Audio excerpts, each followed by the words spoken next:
Hello everyone, welcome to my channel Momentum Physics के YouTube channel पर आप सभी लोगों का स्वागत है। तो आज जो हम लोग वीडियो लेकर आए हैं ये हमारी TIFR और जेस्ट का एप्लीकेशन फॉर्म आ गया है, तो उसके बारे में हम लोग एक डिटेल वीडियो लेकर आए ताकि इन एग्ज़ाम्स के बारे में पता चल जाए ये हमारे किस तरह के एग्ज़ाम होते हैं और कैसे होते हैं। ठीक है, तो ये हमारी इस वीडियो का है और काफ़ी इन्फॉर्मेशन आपको मिलने वाली है इस पूरी वीडियो में। तो चलिए हम लोग वन बाय वन बहुत सारी चीज़ों को डिस्कस करते हैं। तो सबसे पहले मैं अपने बारे में बताना चाहता हूँ। तो मेरा नाम मोहम्मद मुबशिर है। अगर आप मुझको कुछ पूछना चाहते हैं, किसी भी तरह की क्वेरीज, तो आप मुझको टेलीग्राम पे मैसेज कर सकते हैं या मुझको मेल लिख के मैसेज कर सकते हैं। जैसे ही मुझको टाइम मिलेगा मैं डेफिनेटली रिप्लाई करता हूँ। ठीक है, तो अब जो है सबसे पहले मैं बात करना चाहता हूँ कि ये जो हमारा एग्ज़ाम है जेस्ट, इसका क्या फुल फॉर्म होता है। जेस्ट का हमारा फुल फॉर्म होता है जॉइंट एंट्रेंस स्क्रीनिंग टेस्ट। और ये जो TIFR हमारा एग्ज़ाम होता है, TIFR तो हमारा इंस्टीट्यूट है, एग्ज़ाम का नाम होता है TIFR GS, यानी कि Tata institute of fundamental research graduate school admission. तो ये हमारे बेसिकली दो फिजिक्स के बहुत ही बड़े एग्ज़ाम हैं, एक जेस्ट और दूसरे को लोग TIFR बोलते हैं। तो बेसिकली एग्ज़ाम का नाम TIFR GS होता है। ठीक है, तो आइए हम लोग जो है एक एक करके हम लोग जानने की कोशिश करते हैं ये एग्ज़ाम क्यों देने चाहिए और इस एग्ज़ाम का एप्लीकेशन का पैटर्न का सारी चीज़ें हम लोग इस वीडियो में काफ़ी डिटेल में डिस्कस करने वाले हैं। तो जो मतलब इस एग्ज़ाम के बारे में नहीं जानते हैं तो उनको जो है काफ़ी मतलब इन्फॉर्मेशन मिलने वाली है जो उनके लिए बहुत ज़्यादा यूज़फुल है। तो सबसे पहले सवाल आता है कि भाई हम जेस्ट का एग्ज़ाम क्यों दें, हम TIFR का एग्ज़ाम क्यों दें। ठीक है, तो ये उन बच्चों के लिए होता है जो या तो BSc में है या MSc में है और वो अपना करियर रिसर्च में बनाना चाहते हैं। तो रिसर्च करने के लिए PhD में एनरोल्ड होना पड़ता है। तो जो या तो आप PhD कर सकते हैं MSc के बाद या इंटीग्रेटेड PhD में एडमिशन ले सकते हैं, यानी कि MSc plus PhD। Integrated PhD का मतलब हो गया MSc प्लस PhD एक साथ एडमिशन ले सकते हैं आफ्टर BSc। तो ये जो जेस्ट और TIFR ये जो एग्ज़ाम होते हैं हमारे PhD और इंटीग्रेटेड PhD के लिए हमारे एग्ज़ाम होते हैं। ठीक है, इसके बाद हमारा दूसरा जो है कि जैसे कि हमारा IITs वर्सेस रिसर्च सेंटर जो है क्या होता है। तो जेस्ट TIFR से हमारे रिसर्च सेंटर में आपको एडमिशन मिलने की अपॉर्चुनिटी खुल जाती है, यानी कि अगर आप रिसर्च सेंटर में पढ़ना चाहते हैं तो उसके लिए ये एग्जाम हमारे बेस्ट होते हैं। अब सवाल आता है कि IIT और रिसर्च सेंटर में क्या फर्क होता है। IIT के जब आप टीचर्स को या फैकल्टी को मतलब कंपेयर करोगे या IIT का जो करिकुलम आप देखोगे PhD इंटीग्रेटेड PhD का, तो उनका वो पढ़ाने जैसा अंदाज थोड़ा ज़्यादा होता है। वहीं आप जेस्ट TIFR में बात करोगे तो वो टोटली रिसर्च पर फोकस्ड करते हैं। तो उनका एग्जाम पास करवाना इस तरीके का कोई वैसा मोटिव नहीं होता, यानी कि अगर आप PhD के टाइम पर भी कुछ ऐसा पढ़ने टाइप का नहीं होता है उनकी। अगर आप वो कुछ पढ़ाई भी करवाएंगे तो उससे क्या मोटिव रहेगा कि आप जो है मतलब आपको रिसर्च बेस्ड नॉलेज मिले। वहीं IITs में थोड़ा सा सिस्टम अलग होता है। और सबसे बड़ी इंपॉर्टेंट बात होती है जो एक्चुअल में जो साइंटिस्ट होते हैं, तो जो रिसर्चर तो IIT में भी होते हैं, रिसर्चर तो रिसर्च सेंटर में भी होते हैं जो रिसर्च करते हैं। जो हमारे साइंटिस्ट होते हैं एकदम टॉप क्लास वर्ल्ड क्लास जो हमारे साइंटिस्ट होते हैं वो रिसर्च सेंटर में ही वर्क करते हैं। इंडिया में बहुत सारे हमारे रिसर्च सेंटर हैं, तो वहाँ पर जो है रहते हैं। तो उनके अंडर में PhD करने का मौका मिलता है कि वो पूरा एकदम मतलब प्योरली रिसर्च को डेडिकेटेड पीपल से आपको करना पड़ता है। वहीं IIT की अगर हम बात करें तो वहाँ पर वो प्योरली रिसर्चर नहीं होते हैं, वो टीचर प्लस रिसर्चर होते हैं, यानी कि वो एक टीचर एक फैकल्टी भी होते हैं और रिसर्च भी करते हैं। वहीं जब हम लोग रिसर्च सेंटर की बात करते हैं वहां पर टोटली क्या होते हैं, टोटली आपको जो है साइंटिस्ट मिलेंगे, टोटली जो है रिसर्चर मिलेंगे। टीचर कम होते हैं, रिसर्चर ज्यादा होते हैं। तो आपकी अगर आप रिसर्च करना चाहते हो किसी फील्ड में तो ये आपके लिए एक बहुत ही अच्छा मतलब वो रहेगा। तो ये कह सकते हैं हम लोग रियल साइंटिस्ट यहाँ पर जेस्ट और TIFR से मिलते हैं। अब दूसरी बात आती है कि फाइनेंशियल सपोर्ट की। फाइनेंशियल सपोर्ट का मतलब फेलोशिप। IITs में क्या है, फेलोशिप मिलती है, ऐसी बात नहीं है नहीं मिलती है। लेकिन जो हमारी जेस्ट और TIFR के थ्रू जो रिसर्च सेंटर की फेलोशिप होती है उसका अमाउंट भी अच्छा होता है और सभी को मिलती है। और IITs में बल्कि ऐसा नहीं होता है, उसमें कुछ टीचिंग असिस्टेंटशिप या अलग अलग तरीके से मतलब मिलती है, गेट क्वालिफाइड हो या नेट क्वालिफाइड हो। तो बहुत सारे पैरामीटर्स होते हैं तब जाके मिलती है। वहीं जो है जस्ट टीआईएफआर में फाइनेंशियल असिस्टेंस भी बहुत ज़्यादा होती है और काफ़ी मतलब सपोर्ट रहता है, इजीली आप लोग कर ले जाओगे। और यहाँ पर मतलब अभी हम लोग देखेंगे भी कि कितना क्या हमारा स्कॉलरशिप का मिलता है। ठीक है, तो ये हो गया कि जस्ट टीआईएफआर का एग्ज़ाम आपको इन वजहों से देना चाहिए। अब हम लोग बात करने वाले हैं कि टीआईएफआर में आपको किस इंस्टीट्यूट्स में एडमिशन मिलता है। तो टीआईएफआर जीएस का एग्ज़ाम देने के बाद, ये जो हमारा टीआईएफआर जीएस का एग्ज़ाम आप दोगे तो मेनली इसमें हमारे 4 इंस्टीट्यूट मिलता है। टीआईएफआर यानी कि Tata institute of fundamental research Mumbai, यानी कि मेन कैंपस हमारा यही होता है, यही हमारा एक्चुअल में टीआईएफआर है। बाकी सब एक तरीके से कह सकते हैं, जैसे टीआईएफआर हैदराबाद वाला ये जो हमारा है, ये एक तरीके को उसकी एक ब्रांच है, एक तरीके से ये कह सकते हैं। तो फिर भी लेकिन ये मतलब ये कह सकते हैं कि टीआईएफआर मुंबई जो है हमारा एक कॉलेज है, एक यूनिवर्सिटी है, उसका एक टीआईएफआर हैदराबाद उसका जो है कॉलेज है। जो ये टीआईएफआर हैदराबाद ये ऑटोनोमस नहीं है, यानी कि सब कुछ टीआईएफआर मुंबई के अंडर में चलता है, तो उसकी ये सब हमारा जो है वो है। ठीक है, इसके साथ साथ हमारा एक national centre for radio astrophysics NCR है जो पुणे में है, यहाँ पर एडमिशन मिलता है। इसके बाद आईसीटीएस, इसका वर्ल्ड क्लास रिसर्च सेंटर है बेंगलोर में आईसीटीएस का। अगर आप इनकी वेबसाइट में विजिट करोगे तो आपको आइडिया लग जाएगा कि इनका जो रिसर्च सेंटर है कितना एकदम टॉप लेवल का आएगा।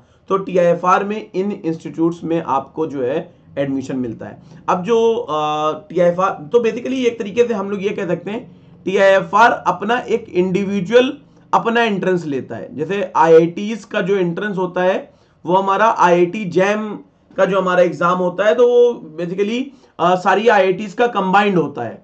ठीक है, उससे एनआईटी भी मिल जाती है, तो वो एक बड़ा हमारा एग्जाम है, बहुत सारे सेंटर, बहुत सारी चीजें मिलती हैं।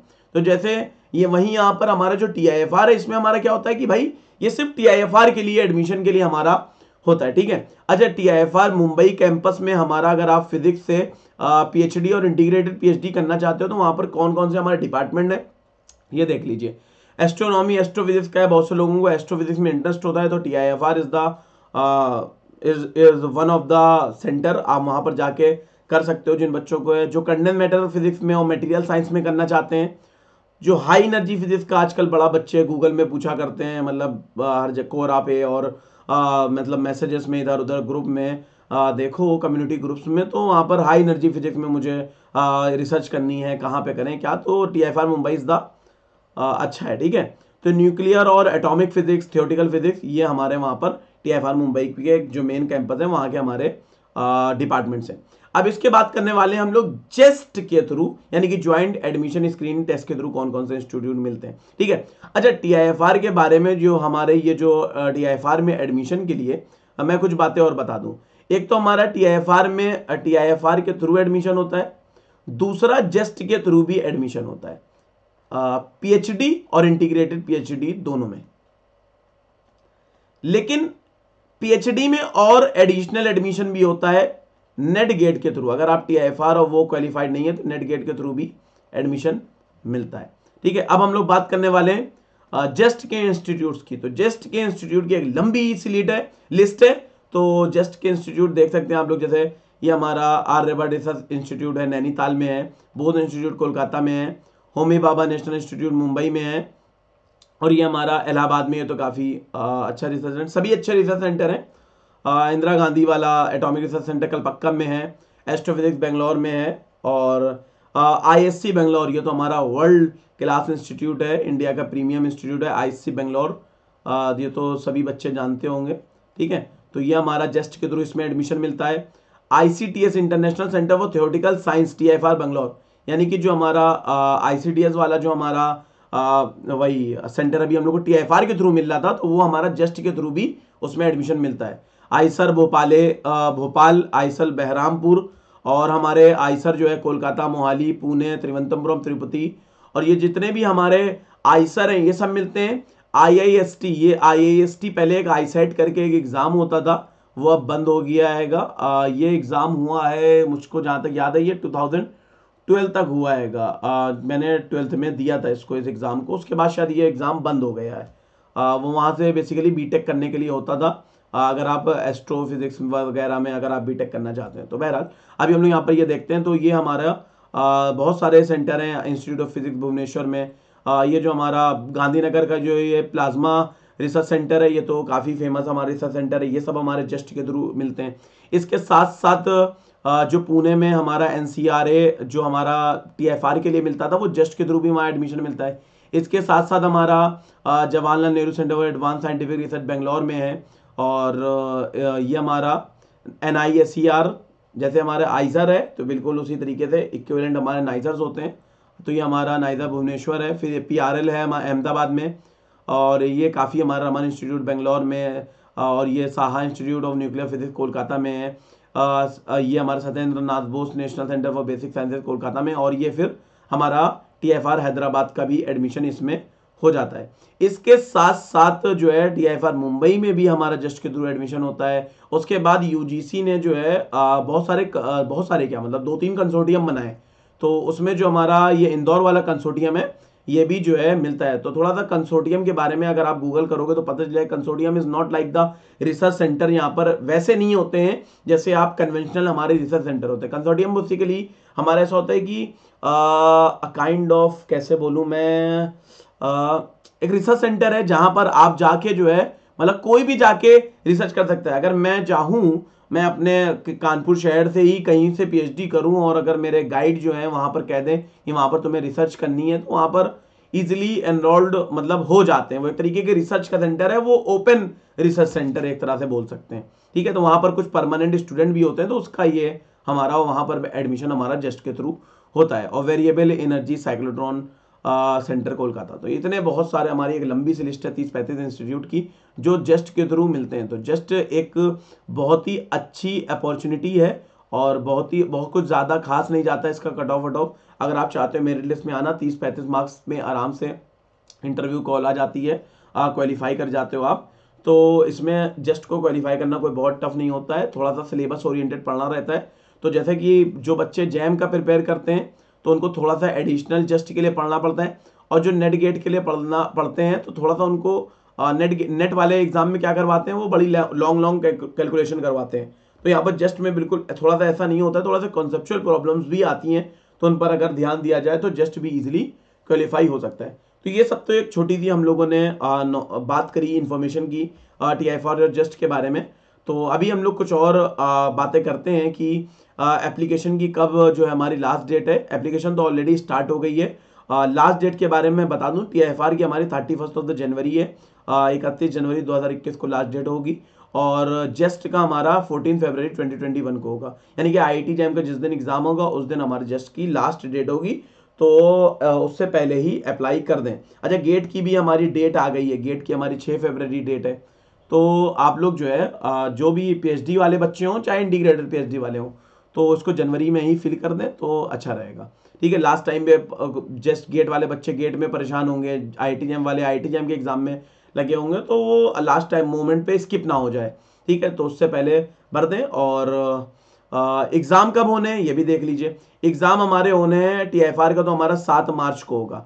तो जो बच्चे गेट में अपियर होंगे, तो गेट का एग्ज़ाम तो हमारा 6 फरवरी को होना है फिजिक्स का, तो पूरे के पूरे 30 डेज़ का आपको टाइम मिलेगा। तो 30 डेज़ हमारे कम नहीं होते हैं प्रिपरेशन के लिए, काफ़ी अच्छा टाइम मिल जाएगा। और IIT जैम का तो 14 फरवरी को होना है, 14 फरवरी से लेकर 7 मार्च तक हम लोगों को 20 दिन से ज़्यादा ही मिल जाएंगे, 20 मतलब 3 वीक्स मिल जाएंगे आप लोगों को। तो 3 वीक्स में कर सकते हैं उन टॉपिक्स को कवर करने के, क्योंकि IIT जैम में प्रिपरेशन करा होगा और गेट के लिए आप लोगों ने प्रिपेयर करा होगा। ये जो लास्ट का मंथ बचेगा, इसमें आप लोग जो TFR में जो कॉन्सेप्ट ज़्यादा आते हैं उन पर फोकस करेंगे तो आप इजीली अच्छा कर सकते हैं। तो फिर उसके बाद हमारा 11 अप्रैल को हमारा जस्ट का एग्ज़ाम होना है। तो जस्ट के लिए फिर 7 मार्च से 11, तो इसके लिए भी पूरा 1 महीना और एडिशनल मिल जाएगा। तो मतलब अगर जो बच्चे गेट में अपियर होने वाले हैं या जो बच्चे IIT जैम में अपियर होने वाले हैं, उसमें अच्छे से ध्यान दें। उसके बाद भी आपको टाइम मिल रहा है इस बार, TFR के लिए भी मिल रहा है, जस्ट के लिए। पहले ऐसा नहीं होता था, जस्ट का तो IIT जैम के नेक्स्ट वाला जो संडे होता है तो उसमें होता है, यानी कि हमारा जो फरवरी का पहला संडे है, सैटरडे या संडे गेट, दूसरा संडे IIT जैम, तीसरा संडे जस्ट, ऐसे हमारा होता था। और TFR का क्या होता है, दूसरा संडे दिसंबर का। तो TFR कोविड की वजह से TFR इस बार नहीं हो पाया जल्दी, लेकिन अब जो है होना है, तो डेट तो मौका मिल गया है, तो इसको जो है यूटिलाइज करें इस टाइम को जो आपको मिला है। इसके बाद हम लोग एप्लीकेशन फ़ी की बात करते हैं। एप्लीकेशन फ़ी TIFR की तो 1200 रुपये है, मतलब कम नहीं है, ज़्यादा ही है, मतलब 1200 रुपये होते हैं। अगर जिन लोगों के अफोर्डेबल है तो मैं उनसे यही कहूँगा कि भाई TIFR को अप्लाई करें। और फीमेल के लिए 600 है, और जो गर्ल्स कैंडिडेट है वो तो बिल्कुल अप्लाई करें। और जस्ट की बात, जस्ट तो काफ़ी सस्ता है, मतलब आजकल तो नॉर्मल फीस आप 1000, 1500, 1200 हो गई है किसी भी एग्ज़ाम को देने की। तो सभी बच्चों के लिए वैसे ये 400 है, और जो शेड्यूल कास्ट, शेड्यूल ट्राइब और फीमेल है उनके लिए 200 रुपये का है।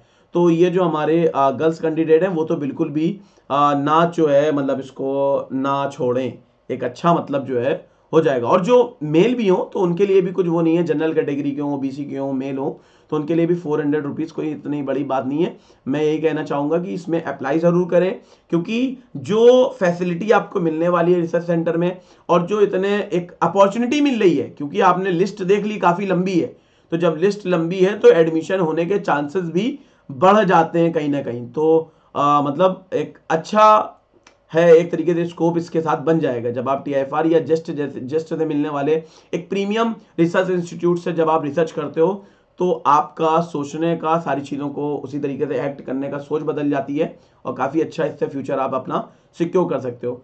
और तो जैसे जस्ट में अगर आप अप्लाई करना चाहते हो तो जस्ट के लिए भी मैंने ये वेबसाइट दे रखी है, TIFR के लिए भी ये वेबसाइट दे रखी है। इन दोनों को मैं डिस्क्रिप्शन बॉक्स में भी दे दूंगा, तो डिस्क्रिप्शन बॉक्स में भी देख लेंगे आप लोग, वहाँ पर लिंक मैं ऑलरेडी पिन कर दूंगा। इसके बाद हम लोग बात करने वाले हैं इनके एलिजिबिलिटी की बात करने वाले हैं कि जस्ट की क्या एलिजिबिलिटी है और TIFR की क्या एलिजिबिलिटी है। तो जस्ट में अगर आप PhD करना चाहते हैं तो जो रिसर्च इंस्टीट्यूट है, इन इंस्टीट्यूट्स में जो जस्ट के अंडर मिलते हैं, इनसे अगर आप PhD करना चाहते हो तो MSc फिजिक्स होना चाहिए जनरली। कुछ इंस्टीट्यूट जो हैं जो बीटेक वालों को भी मतलब अलाउ कर देते हैं, एमटेक वालों को भी अलाउ कर देते हैं, तो वो आप जो है मतलब कर सकते हो उन इंस्टीट्यूट्स में। जस्ट का एग्ज़ाम तो दे ही सकते हैं, जो बीटेक वाले हमारे कैंडिडेट्स हैं और जो हमारे हैं वो जस्ट का एग्ज़ाम तो दे ही सकते हैं, अगर उनको फिजिक्स में एज ए फ्यूचर बनाना है। तो ये PhD वाले स्टूडेंट्स के लिए है। और मतलब MSc मैथमेटिक्स हो, अप्लाइड फिजिक्स में हो या अप्लाइड मैथमेटिक्स हो, ऑप्टिक्स हो, इंस्ट्रूमेंटेशन हो, इलेक्ट्रॉनिक्स, तो किसी भी तरह से कराओ, IIA के लिए हमारा जो है। वैसे ये जो एलिजिबिलिटीज रखी हैं इनकी कोई गारंटी नहीं है, ये जस्ट की वेबसाइट में साफ साफ लिखा हुआ है कि हर इंस्टीट्यूट की अपनी इंडिविजुअल एलिजिबिलिटी होती है। ये टेंटेटिव है, मतलब बदल जाए तो ऐसा नहीं है कि जस्ट उसके लिए रिस्पॉन्सिबल होगा, लेकिन उन्होंने फिर भी अपनी वेबसाइट में मेंशन कर दिया है। तो मोटे तौर पर अगर ये देखें तो जो हमारे MSc फिजिक्स के स्टूडेंट्स हैं वो तो ऑब्वियसली अलाउड होंगे ही, तो अलाउड है। उसके साथ साथ जैसे बीटेक इंजीनियरिंग फिजिक्स वाले बच्चे हैं वो TIFR के लिए कंसीडर करे जाते हैं, या एमटेक वाले बच्चे हैं अप्लाइड फिजिक्स में, वो भी एनाइजर के लिए। तो ये सारी चीज़ें हमारी जो है मतलब एलिजिबिलिटी जो एडिशनल है वो देख लें। इसके साथ साथ इंटीग्रेटेड प्रोग्राम के लिए जो जस्ट के इंस्टीट्यूट्स की एलिजिबिलिटी है वो BSc फिजिक्स, तो वो तो सभी जगह चलेगी, ठीक है। IMSC और ये हमारा जो रिसर्च सेंटर है इसमें भी, और BSc फिजिक्स, बीटेक भी हमारा चल रहा है, इलेक्ट्रिकल से हो, इंस्ट्रूमेंटेशन से हो, इंजीनियरिंग फिजिक्स हो, इलेक्ट्रॉनिक कम्युनिकेशन हो, कंप्यूटर साइंस हो, इंजीनियरिंग ऑप्टिक्स, ये सब हमारा IIA में कंसिडर होता है। और ये हमारा इंजीनियरिंग फिजिक्स वगैरह। अच्छा, फर्स्ट क्लास मार्क्स होने चाहिए एनआईसर के लिए, आइजर पुणे के लिए, ICTS TIFR के लिए, NCERT TIFR के लिए, TIFR TCA IS के लिए BSc फिजिक्स कंसीडर करा जाता है। और BSc फिजिक्स या बीटेक जो है integrated MSc PhD at both institute. तो ये हमारी कुछ एलिजिबिलिटी लिखी हुई थी जो आपको बता दी गई है। तो इंटीग्रेटेड के लिए बेसिकली आपके BSc जो है होनी चाहिए। अच्छा, परसेंटेज की बात करें तो जनरली जो है हमारा 60% होता है जस्ट से मिलने वाले रिसर्च सेंटर, ठीक है, लेकिन कुछ का जो है 55% भी है। तो अगर देख लें आप लोग इंडिविजुअल वेबसाइट में जाके कि कहाँ 55 मांगा है, कहाँ 60। जैसे मुझे ISC का याद है, जहाँ तक मुझको लगता है ISC का 60% है इंटीग्रेटेड के लिए। और वहीं जब आप PhD के लिए देखते हो तो PhD के लिए ISC का 60% है, लेकिन BSc में जो PhD के टाइम अगर आप दिखाओगे तो MSc में तो आपके 60% मांगता ही है, BSc में लेकिन चल जाता है सेकंड डिवीजन। तो एक तरीके से ये कह सकते हैं कि जिनका सपना हो ISC बेंगलोर का, अगर इनका इंटीग्रेटेड PhD में नहीं हो पाता है तो MSc में वो फर्स्ट डिवीजन लाएं किसी अच्छी जगह से करके, तो वो जो है मतलब कर सकते हैं। और जस्ट में जो इंस्टीट्यूट है जहां हमारा 55% है तो वो मिलने के चांसेस बिल्कुल है, तो वो जेस्ट के लिए अप्लाई कर सकते हैं, क्योंकि काफ़ी बच्चों के परसेंटेज हमारे कम होते हैं तो वो थोड़ा सा प्रॉब्लम करते हैं, तो उन्हें 55% भी कर सकते हैं इंडिविजुअल। बहुत से इंस्टीट्यूट का पता चल जाएगा अगर आप उनकी वेबसाइट में जाके देखो, और 60% तो सभी जगह अलाउड है। ठीक है, इसके बाद हम लोग TIFR की एलिजिबिलिटी की बात करते हैं। TIFR में हमारा क्या है कि अगर PhD करना चाहते हैं तो MSc फिजिक्स वही होनी चाहिए या उसके इक्विवेलेंट डिग्री होनी चाहिए, और इंटीग्रेटेड PhD के लिए BSc, BS, BE, BTech, B chemistry in physics या इंजीनियरिंग फिजिक्स में या इक्विवेलेंट डिग्री होनी चाहिए। ये आप हमारा TIFR में से जो हमारे इंस्टीट्यूट मिलते हैं या TIFR के जो सेंटर्स मिलते हैं बेसिकली, अगर हम लोग ये कहें तो वो उसके लिए हमारी एलिजिबिलिटी होती है। अच्छा, जेस्ट के जो हमारे एग्जामिनेशन सेंटर हैं उनकी भी एक लिस्ट में प्रोवाइड कर देता हूं आपको। जेस्ट के हमारे एग्जामिनेशन सेंटर्स की ये लिस्ट है, इनको आप देख सकते हैं, तो आप अपने जो भी आपके नियर हो या आपका ही सिटी हो तो वहाँ अप्लाई कर सकते हैं। जैसे मैं देखूँ, मेरा तो कानपुर शहर है तो मैं मेरे ही शहर में पड़ेगा, तो मैं तो जो है ऐसे अगर मुझे अप्लाई करना है तो मैं अप्लाई कर सकता हूँ, अपना ही शहर रखूंगा। बाकी आपके जो पास में हो, अगर आपका शहर ना हो इस लिस्ट में, तो जो भी पास में पड़े आपके स्टेट में, जो भी पास में पड़े आप वहाँ अप्लाई कर सकते हो। तो TIFR के एग्जाम सेंटर की लिस्ट भी आप लोग देख लीजिए लगे हाथ। तो ये हमारे TIFR के एग्जाम सेंटर की लिस्ट है, तो आप यहाँ पर भी देख सकते हो। अच्छा, मेरा तो यहाँ पर कानपुर भी है और बगल में बस 80 किलोमीटर दूरी पर लखनऊ भी है। मैं तो कानपुर में रहता हूँ। बाकी आप लोग भी जो भी आपका पास में हो वो देख सकते हैं। वैसे मोस्टली मिल जाएंगे पास में, थोड़े से जो हमारा ईस्ट स्टेट हैं और जो साउथ के स्टेट हैं हो सकता है उनमें थोड़ा सा दूर जाना पड़े एग्ज़ाम देने के लिए। बाकी नॉर्थ इंडिया पे तो ऑलमोस्ट आप जो है हो जाएंगे, मतलब हो जाता है। ठीक है, ये जो है हमारे एग्जाम सेंटर की बात हो गई। अब हम लोग बात करने वाले हैं TIFR में मिलने वाली फेलोशिप की बात करने वाले हैं। तो TIFR में जो हमारी फेलोशिप मिलती है PhD और इंटीग्रेटेड PhD की, तो वो नीचे लिखी हुई है। अच्छा, उससे पहले एक इंपॉर्टेंट बात लिखी हुई कि जो हमारा 1 अगस्त से सेशन स्टार्ट होता है PhD और इंटीग्रेटेड PhD का हर साल। ठीक है, और MSc प्रोग्राम जो है हमारा 1 जुलाई से स्टार्ट होता है। तो मतलब TIFR में अगर कहीं पर किसी चीज़ में, जैसे MSc इन माइक्रोबायोलॉजी किसी सेंटर पे है, तो वहाँ पर अगर आप MSc कर रहे हैं, जो बच्चे MSc में एडमिशन लेंगे तो उनका 1 जुलाई से होगा। अदरवाइज PhD और इंटीग्रेटेड PhD तो 1 अगस्त से स्टार्ट होता है वहाँ सेशन। अच्छा, PhD के स्टूडेंट को क्या मिलता है? 31,000 मिलता है जैसे वो PhD में एडमिशन लेते हैं। फिर PhD में एडमिशन लेने के बाद उनको PhD में एनरोल्ड होना पड़ता है, यानी कि गाइड मिल गया, उसके बाद रजिस्ट्रेशन हो गया PhD के लिए, आपको सब पूरा मिल गया किस चीज़ पे आपने रिसर्च करनी है। तब जब आप PhD में एनरोल्ड हो जाएंगे, इसको बोलते हैं कि PhD में एनरोल्ड हो गए। तो जब आपका एनरोलमेंट हो जाएगा PhD में, एडमिशन मिलना और एनरोलमेंट मिलने में थोड़ा सा फर्क होता है। एडमिशन के बाद आपको एनरोलमेंट भी थोड़ा सा 2-4 महीने लग जाते हैं। अलग अलग इंस्टीट्यूट का सबका अपना अलग अलग होता है कि कहीं पर जैसे IIT में तो एग्जाम देना पड़ेगा आपको पहले PhD में एडमिशन के बाद, यानी कि कुछ पेपर्स होते हैं जिनकी आपको स्टडी करके पास होना पड़ेगा, उसके बाद आप PhD में एनरोल्ड होते हो रिसर्च के लिए। ठीक है, तो इस तरह से हमारा होता है। इंटीग्रेट PhD वालों की क्या फेलोशिप है? तो उनको तो मंथली 21,000 मिलेंगे हर साल, पहले साल। ठीक है, और अगर जो पहला साल जो है जब कंप्लीट हो जाएगा, अगर उनकी परफॉर्मेंस अच्छी है तो उनकी भी 31,000 हो जाएगी, जो PhD वालों की स्टार्टिंग में रहती है।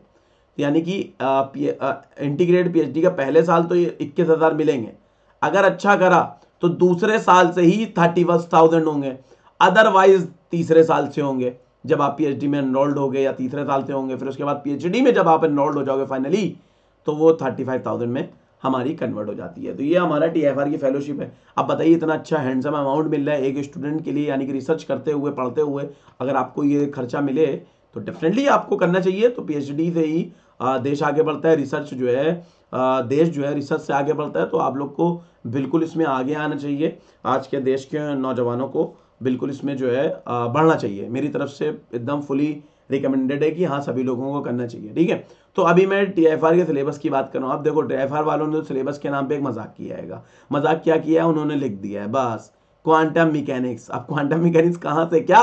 तो इसका मतलब उन्होंने अपने आप को आज़ाद रखा है, मैं कहीं से भी पूछ लूँ, कैसा भी पूछ लूँ। तो बिल्कुल वैसा ही है। तो TIFR का सिलेबस लोग पूछते हैं, तो TIFR का यही सिलेबस है, क्लासिकल मैकेनिक्स। ठीक है, तो और उन्होंने कुछ चीज़ें और लिख रही हैं, जैसे कि उन्होंने लिखा एक्सपेरिमेंटल फिजिक्स, यानी कि कुछ ऐसे भी क्वेश्चन देंगे एक दो जो एक्सपेरिमेंटल फिजिक्स के होंगे, कुछ जनरल फिजिक्स के होंगे, और कुछ मैथमेटिक्स ऐसी होगी जो फिजिक्स में इस्तेमाल होती होगी, उन फिजिक्स को वो पूछते हैं। तो जनरली उन्होंने लिख भी दिया कि जो आप अंडर ग्रेजुएट और मास्टर लेवल में पढ़ते हो वही फिजिक्स वो पूछेंगे। तो सिलेबस कुछ नहीं ना, तो जो पढ़ते हो वही पढ़ो और उसकी अंडरस्टैंडिंग डेवलप होनी चाहिए, अच्छी होनी चाहिए और पूरी कंसेप्चुअल होनी चाहिए। जस्ट का लेकिन हमारा डिफाइंड सिलेबस है। तो जस्ट के सिलेबस को अगर हम लोग देखें एक बार, तो जस्ट में तो हमारा मैथमेटिकल मेथड्स है, क्लासिकल मैकेनिक्स है। तो मैं जस्ट में कुछ खास बात होती है, दोनों एग्जाम की कुछ खास बात है, मैं ये बताऊंगा अभी। तो जस्ट का सिलेबस आप देख सकते हैं, मैथ्स हो गई और हमारा क्लासिकल हो गई, इलेक्ट्रोमैग्नेटिक ऑप्टिक्स और क्वांटम मैकेनिक्स है। इसके सारे टॉपिक्स आप लोग देख सकते हैं, क्या आपने पढ़ा है, क्या इसमें नहीं आपने पढ़ा है, वो सारी चीज़ें अभी हम लोग देखते हैं। और जस्ट का हमारा ये रिमेनिंग पार्ट थर्मोडाइनमिक्स, स्टैटिस्टिकल और इलेक्ट्रॉनिक्स भी हमारी आती है। तो जनरली ये जितना भी पार्ट लिखा हुआ है ये तो आप बीएससी में ही कवर कर लेता है बच्चा। तो ऐसा जो हमारे इंटीग्रेटेड पीएचडी वाले बच्चे हैं तो उनको परेशान होने की जरूरत नहीं। जस्ट के में ऑलमोस्ट चीज़ें आप कवर करे हो। जैसे हो सकता है कि आपने स्टैटिस्टिक्स ऑफ पैरामैग्नेटिज्म ना पढ़ा हो आपने बीएससी में, जो इंटीग्रेटेड के लिए अप्लाई करेंगे। बाकी जो पीएचडी के लिए अप्लाई कर रहे हैं उन्होंने तो ऑलमोस्ट पूरा सिलेबस पढ़ा होगा। और ये जैसे हो सकता है लैग्रांजियन हैमिल्टोनियन ना पढ़ो। तो जनरली अगर आप देखोगे तो जो हमारा जनरल सिलेबस है पूरे जो चलता है, यूनिफाइड सिलेबस जो चांद पब्लिकेशन की बुक में मिलता है, तो वो उसमें नहीं है ये सारी चीज़ें। तो इसी तरीके से हमारा क्वांटम में भी बहुत सारी चीज़ें, पर्टर्बेशन वगैरह नहीं है हमारी पर्टर्बेशन थ्योरी, ठीक है। तो कोई दिक्कत की बात नहीं है। तो टाइम जब मिले आपका आईआईटी जैम के बाद तो उन चीज़ों पर फोकस करें। बाकी जो नेट गेट वाले हमारे एस्पायरेंट्स हैं उनका तो एज यूजुअल पूरा सेम ही सिलेबस होता है सब जगह का। लेकिन जब जस्ट का अप्लाई, जब जस्ट के लिए जाएं पीएचडी के जो एस्पायरेंट्स हैं उनसे मेरा यही रिक्वेस्ट है कि वो एग्जाम से पहले जब जस्ट की तैयारी करें तो जस्ट कंसेंट्रिक हो जाए, यानी कि सिलेबस सामने रखकर पूरा लाइन टू लाइन जो है कवर करने की कोशिश करें। जो जो हो सिर्फ उसी को करें, बाकी चीज़ें थोड़ी दिनों के लिए ना करें, ठीक है। तो ये हमारी तरफ से रिकमेंडेड है। जैसे अब अगर आप इसमें देखोगे इसमें जैसे एटॉमिक मॉलिक्यूलर का कुछ पार्ट नहीं दिख रहा है, तो एटॉमिक मॉलिक्यूलर हमारी इसमें नहीं आती क्वेश्चन पेपर में। देख लो, चेक कर लेना आप लोग एक बार, ठीक है। तो ये हमारा जस्ट का बहरहाल सिलेबस हो गया। अब हम लोग बात करने जा रहे हैं एग्जाम पैटर्न की। हम लोग बात करने जा रहे हैं टीआईएफआर का एग्जाम पैटर्न हमारा क्या होता है। टीआईएफआर पहले ऑफलाइन होता था, एक पेपर होता था, उसमें जो है हमारा पिंक कलर का पेपर मिलता था, क्वेश्चन पेपर। तो वो पूरा एक क्वेश्चन पेपर होता था। पहले उसको पहले समझ लो तो बाद वाली चीजें जो अब नया पैटर्न है वो समझना आसान हो जाएगा। एक ही पेपर मिलता था पीएचडी वालों को और इंटीग्रेटेड पीएचडी वालों को, सबको वही सॉल्व करना पड़ता था। तो उसमें 3 सेक्शन होते थे, ए बी सी। तो आप पीएचडी इंटीग्रेटेड वाले में अप्लाई करोगे तो ए और बी करना पड़ेगा। इंटीग्रेटेड वालों को ए प्लस बी, ये हमारा आईपीएचडी। और जो हमारा पीएचडी करने के लिए अप्लाई करेंगे उनको ए प्लस सी करना पड़ता था पीएचडी वालों को। यानी कि ए वाला जो हमारा पार्ट है वो सबका कॉमन रहता था। तो अब जो हमारा टीएफआर का एग्जाम पैटर्न है, अब तो एग्जाम तो हमारा ऑनलाइन हो रहा है। अब ऑनलाइन होने की वजह से तो अब हमारा क्या है कि सेक्शन ए दोनों पेपर में सेम रहेगा। यानी कि पीएचडी का स्टूडेंट हो, इंटीग्रेटेड, तो उसको अपनी स्क्रीन पे, कंप्यूटर स्क्रीन पे सेक्शन ए तो सेम मिलेगा और 25 क्वेश्चंस मिलेंगे। और इसमें जो हमारा +3 मार्क्स का होगा, निगेटिव मार्किंग हमारी -1 होगी और एमसीक्यूज होता है पूरा पेपर। और लेकिन सेक्शन बी, अब सेक्शन बी और सी का तो कोई काम जरूरत बचा ही नहीं। अब जब, क्योंकि हर स्क्रीन पे तो पीएचडी वाले को अपनी स्क्रीन पे अपना पेपर दिख रहा होगा, इंटीग्रेट वालों को अपना, तो ऑनलाइन है, डिजिटल सिस्टम है, तो तीनों चीजें सेक्शन देने की जरूरत नहीं है। तो सेक्शन बी तो दोनों में अब नए पैटर्न के हिसाब से ये कह सकते हैं कि भाई ए रहता है, बी रहता है। तो पीएचडी वालों को पीएचडी का पेपर दिखेगा, इंटीग्रेटेड पीएचडी वालों को इंटीग्रेटेड पीएचडी का पेपर दिखता है। ये हमारा जो है टीएफआर का एग्जाम पैटर्न होता है। अब इसके बाद अगर हम लोग यहाँ पर जस्ट की बात करें तो जस्ट का जो हमारा एग्जाम पैटर्न है, एग्जाम पैटर्न वो हमारा कैसा है। पार्ट ए में हमारा क्या है उसको समझ लें। पार्ट ए में हमारे 15 क्वेश्चन होते हैं जो 3 मार्क्स के होते हैं हमारे, और जिसमें -1 निगेटिव मार्किंग होती है, ठीक है। इसके साथ साथ मैं पार्ट बी की बात करूं तो पार्ट बी में हमारे 10 क्वेश्चन होते हैं जो 3 मार्क्स के होते हैं। इनका आंसर होता है हमारा इंटीजर टाइप। इंटीजर होता है 4 डिजिटेड, यानी कि जैसे आपका आंसर आ गया 5 तो आपको ओएमआर शीट में लिखना पड़ेगा 0005।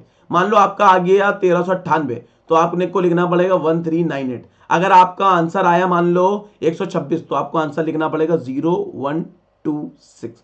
तो उसका ये इंस्ट्रक्शन लिखा हुआ है कि कैसे आपको फिल करना है, आप पढ़ लीजिएगा। मैंने आपको हिंदी में आसान भाषा में समझा दिया, ठीक है। अब इसके बाद हमारा आता है पार्ट सी। पार्ट सी में हमारे 25 क्वेश्चन होते हैं। ये हमारे फ्री बटोरने के मार्क्स टाइप का कह सकते हो, 1 मार्क्स के होते हैं और -1/3 इसकी निगेटिव मार्किंग होती है। क्वेश्चन तो 25 होते हैं, 1 मार्क्स के होते हैं, लेकिन मतलब ऐसा नहीं है कि इजीली हो जाते हैं, बड़ी मेहनत करवाते हैं ये भी। अगर आप क्वेश्चन पेपर देखोगे तो आइडिया यहाँ पर लग जाएगा। अब मैं यहाँ पर एक एडिशनल, कोई स्लाइड नहीं है, अब मैं एडिशनल अपनी तरफ से तो ये इन्फॉर्मेशन मैंने आपको जो देनी थी, इनिशियल इन्फॉर्मेशन जो हम लोग कह सकते हैं कि हर बच्चे को टीआईएफआर जस्ट के बारे में होनी चाहिए, इनिशियल इन्फो, बेसिक इन्फो होनी चाहिए, तो बेसिक इन्फो दे दी है। अच्छा, इनकी प्रिपरेशन कैसे करनी है, क्या करनी है, कौन सी किताबों को पढ़ना है, तो इसके लिए हम लोग एक और वीडियो लेकर बहुत जल्द आएंगे। अभी जो हम लोग यहाँ पर बात करने वाले हैं वो कुछ काम की बातें हैं, वो कर ली जाए तो बेटर है। अच्छा देखो, अभी काम की बात यहाँ पर क्या है कि जैसे टीआईएफआर के जो हमारे एस्पायरेंट्स हैं टीआईएफआर वाले, और एक बच्चे हैं हमारे जस्ट वाले, तो टीआईएफआर में जो अपेयर होने वाले हैं, देखो टीआईएफआर के एग्जाम में आपने देखा कि इंटीग्रेटेड पीएचडी का अलग पेपर है, पीएचडी का अलग पेपर है। तो इंटीग्रेटेड पीएचडी के जब आप क्वेश्चन चेक करोगे, क्योंकि मैंने तो सब देख रखा है, आप भी एक बार चेक कर लेना, जब आप क्वेश्चन पेपर देखोगे तो आपको क्या यहाँ पर पता चलेगा कि जो आपका आईआईटी जैम का सिलेबस है ऑलमोस्ट वैसा ही हमारा आता है। कुछ एडिशनल चीजें आती हैं, जैसे ईएमटी की बात करो तो इमेज प्रॉब्लम आ जाता है, पोलराइजेशन वगैरह, कंडक्टर्स वगैरह और इलेक्ट्रोमैग्नेटिक वेव्स, ये सब अच्छा आता है। ठीक है, इसके बाद अगर क्वांटम में बात करो तो एल स्क्वायर, एल जेड वगैरह और स्पिन मैट्रिसेस, हमारा पॉली स्पिन मैट्रिसेस और ऑपरेटर वगैरह और कम्यूटेशन रिलेशन, ये पार्ट जो है क्वांटम में एक्स्ट्रा आता है। और हाइड्रोजन एटम जैसे ये आता है, क्योंकि ये पार्ट हमारे आईआईटी जैम में नहीं है, लेकिन ये टीएफआर की इंटीग्रेटेड पीएचडी में ये टॉपिक्स हमारे एक्स्ट्रा आते हैं। स्टैटिस्टिकल में हमारा पार्टीशन फंक्शन आता है, एंसेंबल वगैरह हमारा जो होता है, canonical, micro canonical, grand canonical, इसमें हमारा जो है आता है, जो है आप ये कर सकते हो। तो कुछ एक्स्ट्रा टॉपिक्स हैं, तो जब आपको 3 वीक का टाइम मिले आईआईटी जैम के बाद, तो आप उन टॉपिक्स को कवर करने में कराएं। ठीक है, बाकी जो बच्चे मुझसे पढ़ते हैं तो मैं तो उनको बताऊंगा ही कैसे क्या करना है, और बाकी बच्चे जो है इस तरह से करें। अच्छा, जस्ट के लिए क्या है, कुछ जस्ट में थोड़ा सा संयम रखना पड़ेगा। देखो जस्ट में हमारा बहुत सारा एमएससी का भी टॉपिक रहता है और बीएससी का भी रहता है। अब ज्यादातर वैसे बीएससी का होता है, जब आप देखोगे तो ऑलमोस्ट 70% सिलेबस तो बीएससी का ही होता है, 70-75। थोड़े से टॉपिक्स ऐसे हैं जो आपने बीएससी में नहीं पढ़े होंगे, एमएससी के होते हैं। तो वो इसलिए होता है क्योंकि उनका क्वेश्चन पेपर तो भाई कॉमन ही है, इंटीग्रेटेड पीएचडी हो या पीएचडी हो। तो आप ऐसा कर सकते हो कि जस्ट में जो बीएससी के टॉपिक्स है उनको अच्छे से करो, और एमएससी के वो टॉपिक जिनको आप इजीली कर सकते हो, अंडरस्टैंडेबल हैं, उनको कवर कर लो। बाकी सिलेबस कंप्लीट करने के चक्कर में ना पड़ो। सिलेबस कंप्लीट करना वैसा भी किसी भी कंपटीशन में हमारा मोटिव नहीं होना चाहिए। हमारा मोटिव होना चाहिए कि भाई हमें जो है मैक्सिमम करना है, मैक्सिमम स्कोर करना है। वैसे भी 30-32, कभी कभी तो 25-26 तक कट ऑफ गई है जेस्ट की, तो और 30-32 तक जाती है। तो मतलब ऐसा नहीं है कि जो है हमारा वो जो है आप नहीं हो पाएगा। तो कुछ चीज़ें अगर आप लोग छोड़ देंगे तब भी आप लोग अच्छे से कर सकते हैं इस एग्ज़ाम में।